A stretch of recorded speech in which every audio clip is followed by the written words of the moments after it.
안녕하세요. 생산관리 전문강사 변소코입니다.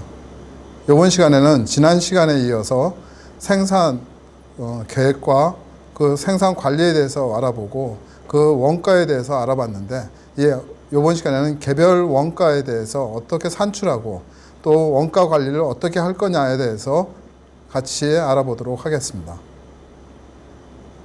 네, 이번 시간에는 지난 시간에 이어서 원가 산출과 그 개별 원가 산출 방법에 대해서 알아보고 원가 관리를 어떤 식으로 할 것인지를 같이 공유하도록 하겠습니다. 자, 개별 원가 산출이라는 것은 어떤 식으로 계산하는지 한번 알아보도록 하겠습니다. 자, 부분별 원가 계산이 끝난 다음 제품별로 원가를 집계하는 거 하게 되는데, 개별 원가 계산과 종합 원가 계산 두 가지로 나눠서 볼 수가 있습니다. 자, 개별 원가 계산이라고 하면은 수주 생산 형태에서 개별 주문으로 다른 제품을 생산했을 때 그때 계산하는 방법을 이야기를 하고요. 종합 원가 계산이라고 하면 연속 생산에서 많이 사용하고 있는데요. 표준화되어 있는 제품을 연속적으로 생산했을 때 이때 계산하는 방법을 이야기를 합니다.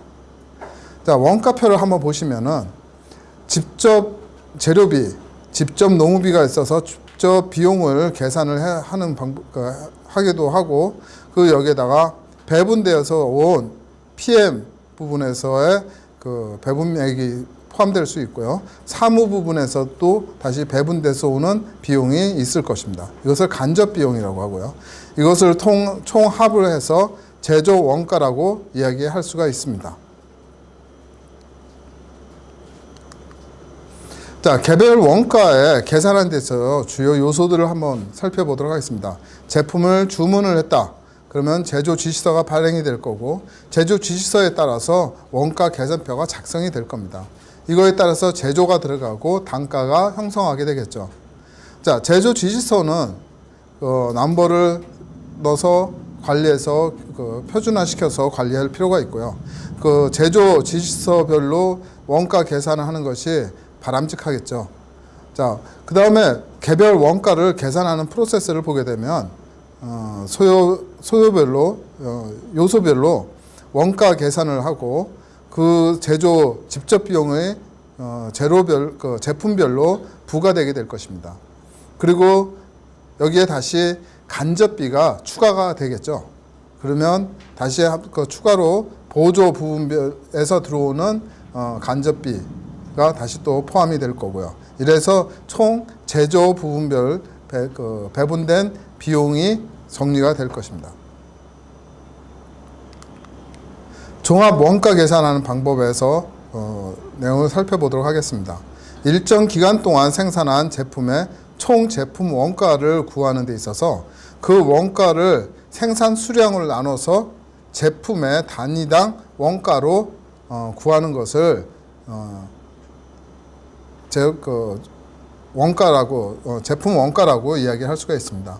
그럼 종합 원가 계산의 특징을 보게 되면 제조 직접비와 제조 간접비를 구분할 필요가 없습니다. 그러니까 총 들어간 비용에 가지고 계산을 해서 그냥 총액으로 집어넣기 때문에 구분할 필요가 없고요. 부분별로 계산하지 할 필요도 없습니다. 제조 지시서에 따라서 제품에 계속되는 생산하는 것이 아니기 때문에 이거에 의해서 계산할 필요도 없고요. 이게 종합적으로 원가를 계산하는 거의 장점은 계산하기 쉽다는 거죠. 총 생산량을 총 들어간 비용으로 나눠주는 방법이기 때문에 아주 단위가 만들기가 쉽습니다. 단 여기서는 각 제품별로 특성과 다른 요소들이 서로 혼재됨으로 인해서 정확한 제품별 단가가 나오지 않으므로 영업 활동을 하는 데 있어서 명확하게 수익을 확인할 방법이 없기 때문에 개선 활동이라든가 이런 관리하는 데 있어서 약간 맹점이 있다고 볼 수 있죠. 제공품을 처리하는 것에 대해서 한번 알아보도록 하겠습니다. 제공품이라는 것은 월 말에 가서 봤더니 완전히 완성이 되지는 않았든지 창고에 남아있는 상태, 그 상태 것을 이야기를 합니다. 자, 완제품의 제조 원가는 저희가 알고 있죠. 그런데 제공품으로 월말에 남아있는 것도 포함되어 있고, 그 다음에 제공품의 원가도, 월초 원가도 또 넘어오게 될 거고, 그 다음에 당월 제조한 비용도 포함돼서 정리가 돼서 제공품까지 포함된 원가가 정리가 돼야 될 것입니다. 그래서 총 금액이 현재 보유하고 있는 상태와 매출된 상태까지 다 총괄해서 금액으로 산출해서 현 상태를 명확하게 알 수 있어야 한다는 거죠. 월말 제공품의 평가에 있어서 완제품 단위와 제공품 단위로 일치시키기 위해서 완성품의 환산량을 사용하는 방법이 있습니다. 완성품의 환산하는 방법으로는 완성도 정도를 가지고 계산을 하는데요. 예를 들어서 밑에 표와 같이 원재료비가 들어가고 제공품의 원가는 가공비가 들어가고 있는 일수, 시간만큼을 추가해서 계산을 해서 집어넣어서 제공 상태, 즉 라인에 진행되고 있는 상태의 제공 상태를 금액으로 환산하는 거고요. 완성되어 있으면서 완성되고 창고에 들어가 있다. 그러면 완성품 재고로서 계산이 돼야 되겠죠. 그래서 이 표에서 보는 것 같이 원재료비에다 가공비, 농우비와 경비가 포함된 내용으로 환산해서 현재 상태의 비용 원가라고 계산을 해줘야 됩니다. 자, 원가 관리로 들어가 보겠습니다. 원가 관리는 굉장히 중요한 부분입니다. 자, 회사를 운영하는 데 있어서 원가가 얼마고 그것이 언제 수익으로 나타나는지 원가가 정확하게 계산이 되지 않으면 수익이 얼마인지를 알 수가 없죠. 그래서 원가 비중을 명확하게 확인할 필요가 있습니다. 그 내용에서 먼저 1차적으로 모든 경영 활동에서의 타겟점은 손익분기점이라는 것을 타겟으로 갖고 있습니다. 손익분기점이라고 하는 것은 여기 그래프에서 보시는 것 같이 비용에 포함되어 있는 고정비 부분과 변동비 부분이 있습니다. 변동비 부분은 재료가 계속 투입돼 가지고 생산하는 양만큼에 따라서 계속 재료비는 더 추가로 계속 포함되기 때문에 생산량이 많아지면 많아질수록 비용은 그만큼 증가하게 되겠죠. 고정비는 생산하는데 개수에 관계없이 일정한 비율로 비용으로 갖고 있는 상태를 이야기를 합니다. 그래서 고정비와 변동비는 계산하는 방법이 손익분기점을 먼저 계산하는 방법을 보시게 되면 고정비를 1에서 변동비에서 매출로 나눠진 값으로 나눠주면 손익분기점, 접점을 구해서 그 접점을 계산해내는 겁니다. 그리고 공원이익이라고 해서 매출에서 변동비를 빼주면 그것이 이제 공익이익 부분이 나오게 될 거고요. 안전비율이라고 하면은 손익분기점과 차이를 이야기를 합니다. 그래서 일정 부분 손익분기점을 지나가야 어느 정도 넘어선 상태에서 안전한 안전비율이 나타날 거죠. 그리고 다품종의 경우 손익분기점은 총 고정비에서 가중 공원비 비율을 포함시켜서 계산하는 방법도 있습니다. 옆에 우측에 보이는 그래프에서 보면 BEP, 브레이크이븐 포인트라고 해서요, 손익분기점입니다. 변동비에 따라서 변주율이 계속 낮지만 매출은 물량에 따라서 매출은 계속 증가하게 되겠죠. 매출이 증가되고 있는 기울기는 총 이익 부분까지 포함해서 들어가기 때문에 계속 기울기의 곡선이 좀 더 가파르고요.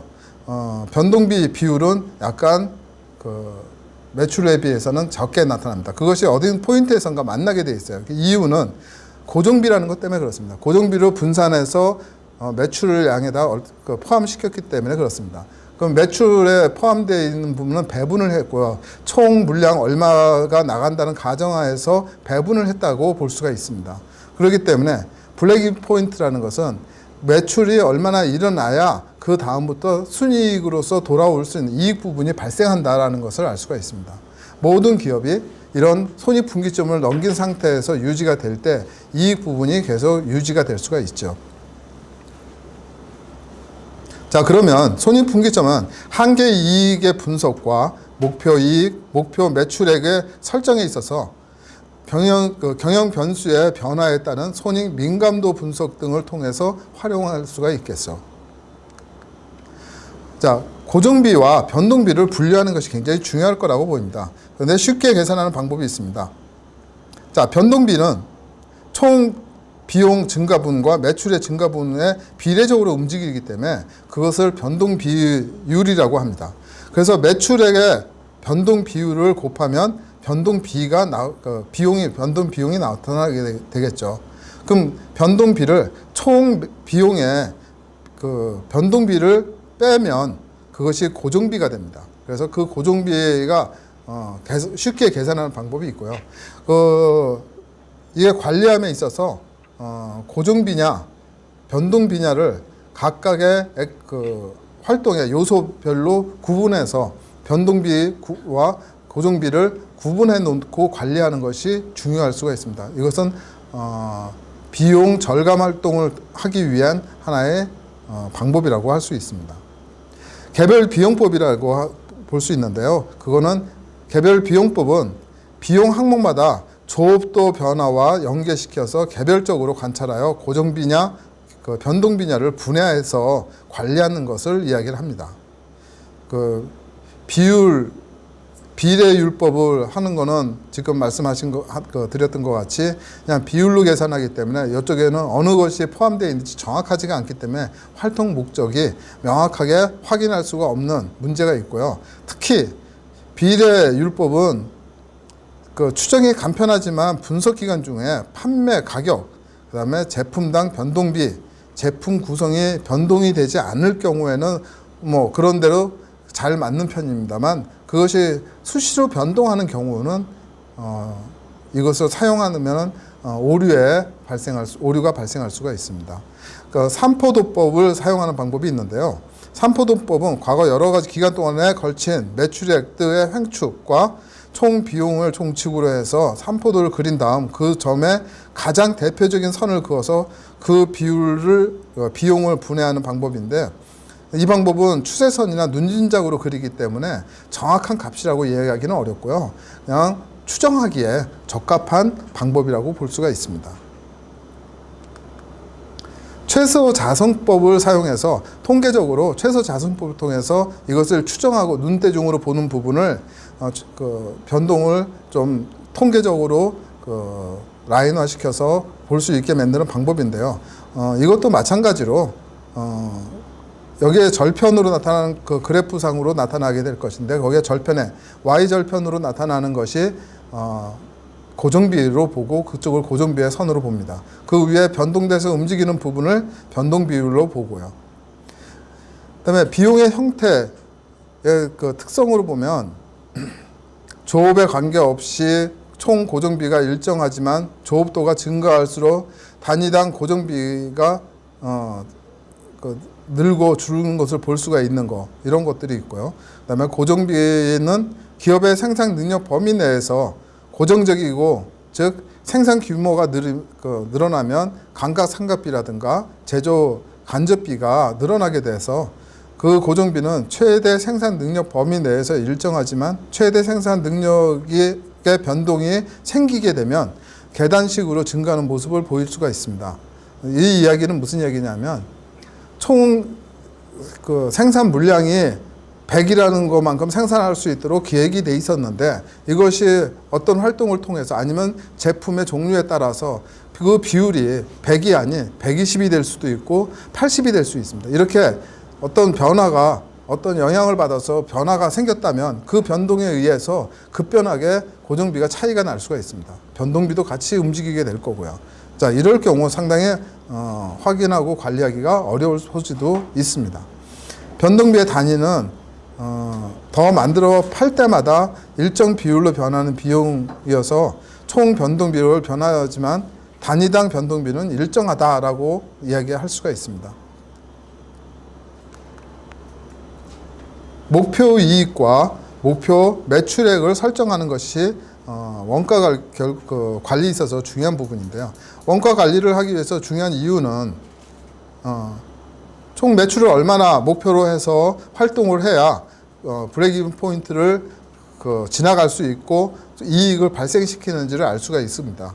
그것을 계산을 해서 환산을 시켰을 때 목표 이익이 얼마가 나올 것인지를 계산할 수가 있겠죠. 자, 경영 여건의 변동으로 수립되는 이익의 목표를 새롭게 변동시켜서 수립할 경우 기존의 손익분기점 공식에서 고정비에 새로운 목표 이익을 합산하여 계산하면 새로운 이익 목표가 달성하게 됩니다. 자, 이것은 밑에 그 식과 같이 목표 매출액은 고정비에 그 목표 이익을 더하고 그것을 변동 비율과 매출액을 빼면 나눠주면 목표 매출액이 나오는 거죠. 그리고 목표 이익과 목표 매출을 보게 되면 목표 이익은 목표 매출액에서 변동된 비용의 합계로 빼주면 목표 이익이 되는 거죠. 그걸로 계산해서 목표 산출액은 확인할 수가 있습니다.